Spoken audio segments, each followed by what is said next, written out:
Hello friends, welcome to defence smart tracks. तो 2-3 दिनों से ये चर्चा का मुद्दा बना हुआ है कि इंडियन एयरफोर्स द्वारा 100 तेजस मार्क 1 फाइटर लिए जा सकते हैं।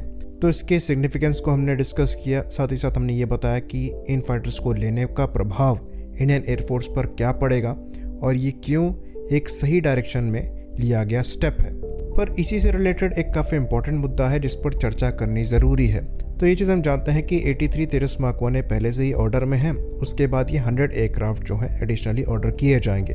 तो टोटल मार्क 1 की संख्या 173 हो जाएगी, क्योंकि 83 जो पहले ऑर्डर किए गए हैं इसमें 10 ट्रेनर हैं। तो मार्क 1 अगले साल यानी कि 2024 फरवरी से इंडियन एयरफोर्स को डिलीवर होना चालू होंगे और जो मैक्सिमम प्रोडक्शन रेट है इन एयरक्राफ्ट का वो 24 एयरक्राफ्ट पर ईयर के हिसाब से अचीव किया जाएगा। तो अगर 170 एयरक्राफ्ट के हिसाब से हम कैलकुलेट करें तो इन प्लेटफॉर्म को डिलीवर करने में करीबन 8 साल का समय लगेगा, जो कि अच्छा स्टॉप गैप है तेजस मार्क 2 की डिलीवरी से पहले। लेकिन सवाल यहाँ पर यह है कि क्या 100 एयरक्राफ्ट एक ही साथ ऑर्डर करना सही रहेगा? तो अगर हम तेजस मार्क 1 को देखें तो ये आज की टेक्नोलॉजी के हिसाब से एक रेलेवेंट फाइटर है। लेकिन अगर सेम टेक्नोलॉजी के साथ ये फाइटर 5 साल पहले भी इंडियन एयरफोर्स की सर्विस को ज्वाइन करता, तब भी ये आज की टेक्नोलॉजी के हिसाब से रेलेवेंट होता, क्योंकि AESA radar, better electronic warfare capability, better radar warning receivers और वेपन्स जो हैं जो कि इसमें मार्क 1 के अंतर्गत लगाए जा रहे हैं, ये 5 साल पहले भी थे और इवन ऑपरेशनल थे।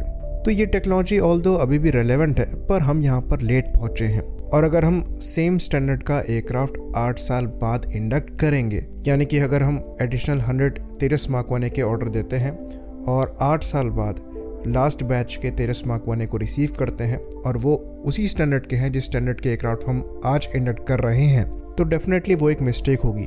और ये हमें लेसन लेना है Su-30 MKI के प्रोक्योरमेंट से, क्योंकि लास्ट Su-30 MKI जो हमने रिसीव किया, जो कि 2021 में किया गया था, यानी कि आज से 2 साल पहले, वो उसी स्टैंडर्ड का था जो Su-30 MKI 2000s में फ्लाई किया था। हाँ, थोड़ा बहुत डिफरेंस एग्जिस्ट करता था, पर बहुत मेजर डिफरेंसेस नहीं थे दोनों प्लेटफॉर्म में।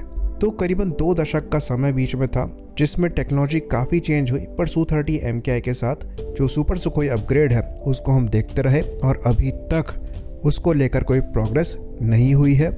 अभी भी छोटे मोटे अपग्रेड चल रहे हैं, पर मेजर अपग्रेड जो रिक्वायर्ड है उसको लेकर अभी तक कोई स्टेप नहीं लिया गया है। तो अगर Su-30 MKI को हमने 2 बैचों में और 2 डिफरेंट वर्जन्स में इंडक्ट किया होता तो शायद हमारे जो Su-30 MKIs हैं ये आज अपग्रेडेड होते और मॉडर्न स्टैंडर्ड को मैच कर रहे होते। और सेम गलती हम एक नए ऑर्डर में नहीं दोहराना चाहेंगे जो कि LCA तेजस को लेकर हो सकता है।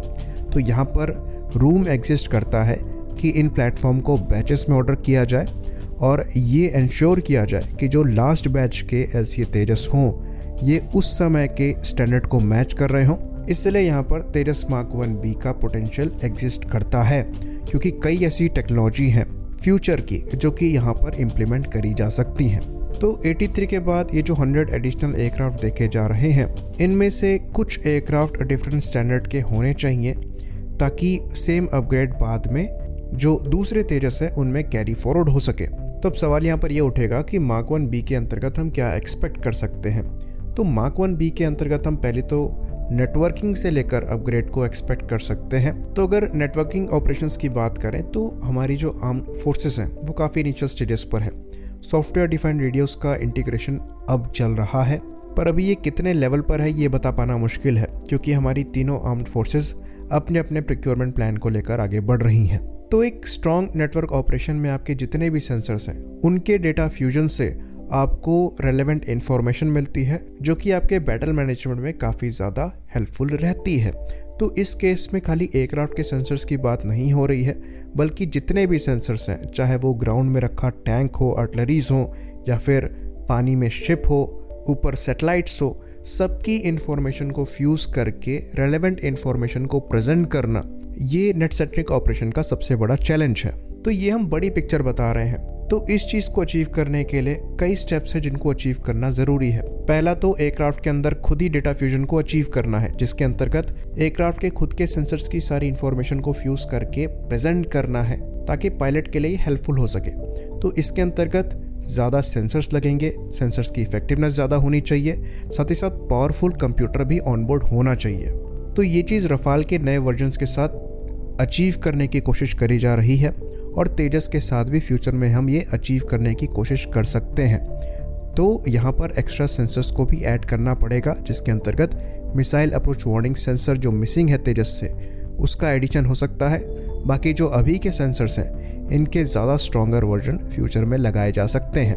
और ये डेटा फ्यूजन खाली सेंसर्स का नहीं होता है, बल्कि जो मिसाइल्स और वेपन्स लगे हैं इनसे आ रही इंफॉर्मेशन को भी यहाँ पर इस्तेमाल किया जाता है। तो ये अचीव करना छोटी मोटी बात नहीं है और तेजस के साथ ये हमें फ्यूचर में करनी पड़ेगी उसको रेलेवेंट रखने के लिए। और सेम चीज़ तेजस मार्क 2 से और AMCA से स्टार्टिंग से ही हमें करनी पड़ेगी। तो जो प्रोग्रेस वहाँ पर हो रही है ये कैरी फॉरवर्ड होकर तेजस मार्क 1B में जा सकती है। बाकी इंजन को लेकर भी पोटेंशियल यहाँ पर एग्जिस्ट करता है। अगर हम कावेरी को लेकर जो परफॉर्मेंस अचीव करने की कोशिश कर रहे हैं उसको जारी रखते हैं और अचीव कर पाते हैं तो ये भी हमारे लिए काफ़ी बड़ी विक्ट्री हो सकती है। लेकिन फिलहाल के लिए ये क्लियर नहीं है कि कावेरी इंजन पर किस लेवल पर काम किया जा रहा है। अभी तक की जो इन्फॉर्मेशन हमें पता है उसके हिसाब से इनका जो ट्राई थ्रस्ट वाला वर्जन है इसे यूज़ किया जाएगा अनमैन्ड कॉम्बैट एरियल व्हीकल्स में। बाकी मैन अनमैन्ड टीमिंग सिस्टम पर तो काम किया ही जा रहा है। बाकी कॉकपिट अपग्रेड भी यहाँ पर किया जा सकता है, जिसके अंतर्गत लार्ज एरिया डिस्प्ले को यूज़ किया जा सकता है और हेड्सअप डिस्प्ले के बजाय एक ज़्यादा एडवांस हेलमेट माउंटेड डिस्प्ले को इस्तेमाल किया जा सकता है, जैसा कि F-35 में लगा है। तो अच्छा खासा पोटेंशियल यहाँ पर एग्जिस्ट करता है कि जो टेक्नोलॉजी तेजस मार्क 2 और AMCA के लिए डेवलप करी जा रही है उसको तेजस के बाद के वर्जन्स में इस्तेमाल किया जा सके, ताकि ये एयरक्राफ्ट अगर 8 या 10 साल बाद भी सर्विस में एंटर किया जा रहा है तो उस समय के हिसाब से रेलेवेंट रह सके।